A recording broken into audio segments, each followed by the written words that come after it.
Sen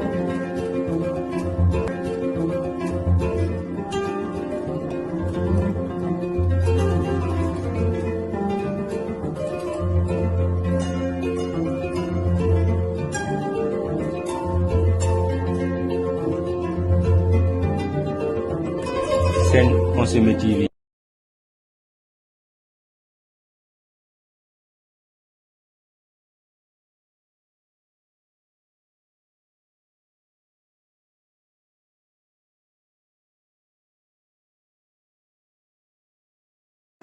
Une présentation sur la problématique des ressources en eau potable est d'abord faite aux membres d'associations consuméristes.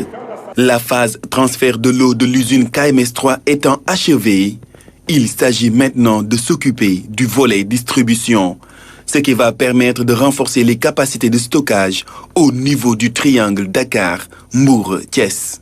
D'abord, ici à Thiès, nous avons, dans le cadre de ce volet distribution, réalisé un nouveau château d'eau de 2 500 000 litres de capacité qui nous permet de renforcer la capacité de stockage. Mais parallèlement aussi, nous avons renforcé le réseau au niveau de Thiès.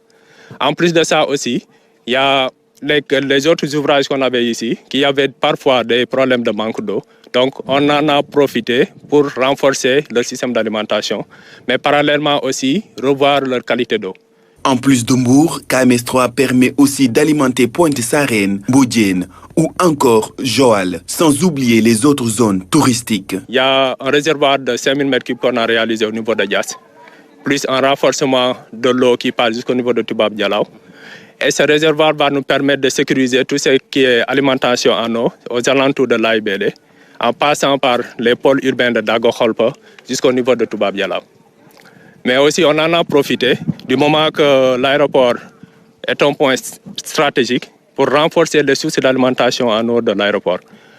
Le réseau de distribution a été renforcé, notamment à Rufisque, avec la réalisation de 2 châteaux d'eau d'une capacité de plus de 2 millions de litres.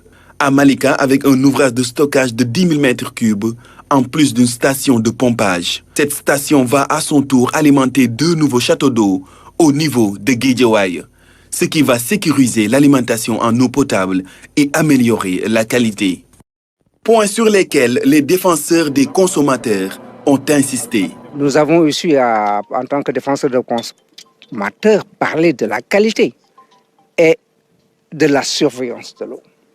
Ils nous ont rassurés que des prélèvements sont toujours faits à tous les stades du circuit de l'eau. C'est rassurant quand on nous parle même qu'il y a un œil externe, comme Caritas et autres, qui aussi sont dans le contrôle.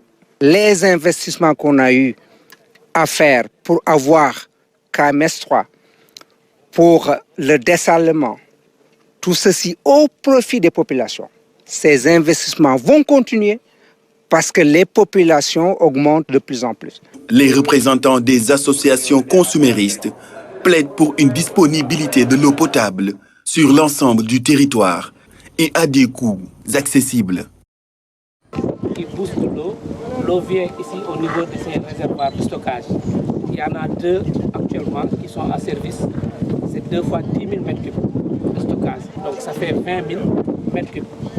KMS3 actuellement, au niveau de la production, il y a 150 000 m3 par jour qui arrivent au niveau de Fandène. Donc on a 2 arrivées. Il n'y a que Momorsar 3 qui vient, mais il y a aussi le système de Tasset.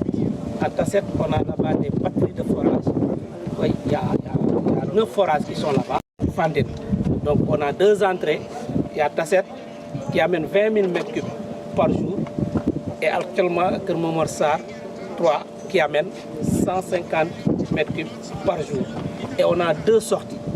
Il y a une première sortie qui va vers les anciens réservoirs de Thiès, qui sont derrière Polytechnique, gérés par le système NIR et ALG 1 et 2, l'ancien système, pour renforcer ces réservoirs. Et il y a une autre conduite aussi de sortie qui va vers Diamniadio, passant par Thiaroye jusqu'à Dakar.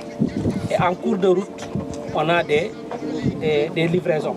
La première livraison, c'est ici à Thiès, parce qu'il y a 6% de ces 150 000 qui sont alimentés pour renforcer la production de Thiès au niveau des deux châteaux d'eau, R4 et R7.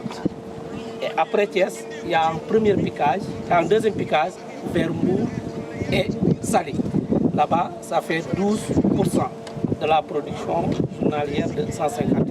Ça fait à peu près entre 18 000 et 19 000. Donc il y a Saly qui prend les 400 à 500 mètres cubes et le reste ça va vers Mbour et ça renforce Mbour actuellement. Donc il y a tout le reste, ça passe par Grand Dakar. Ce qu'on appelle Grand Dakar, c'est Rufisque, Dakar banlieue et Dakar ville.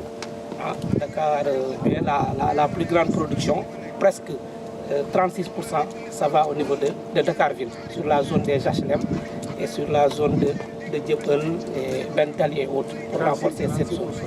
Oui, presque. Ça renforce toute cette zone-là. Donc actuellement, c'est l'importance de ces réservoirs-là. Donc le premier rôle, c'est pouvoir stocker, mais le deuxième rôle aussi, c'est pouvoir vraiment dispatcher. Et comme c'est les réservoirs qui ont une cote de 120 mètres, c'est-à-dire c'est les réservoirs les plus hauts. Les anciens réservoirs ont une cote de 99 mètres, alors que ici, là où nous sommes, c'est le point le plus haut du système. Ça fait 120 mètres. Donc gravitairement, on arrive à alimenter vraiment de manière très très efficiente et renforcée, que ce soit Thiès, que ce soit Petite Côte, que ce soit Rufisque, banlieue et Dakar ville. Donc c'est ça les réservoirs. En plus de ça, on a une désinfection, un traitement qui se fait ici avec du chlore gazeux.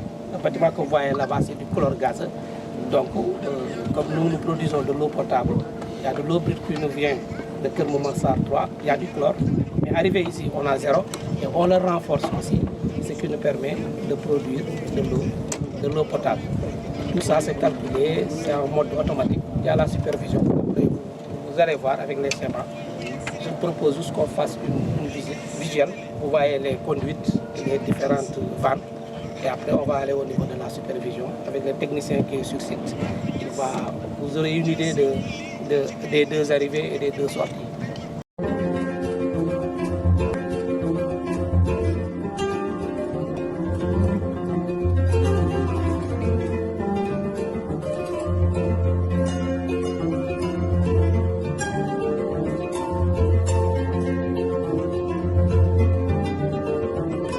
Sen Consommé TV.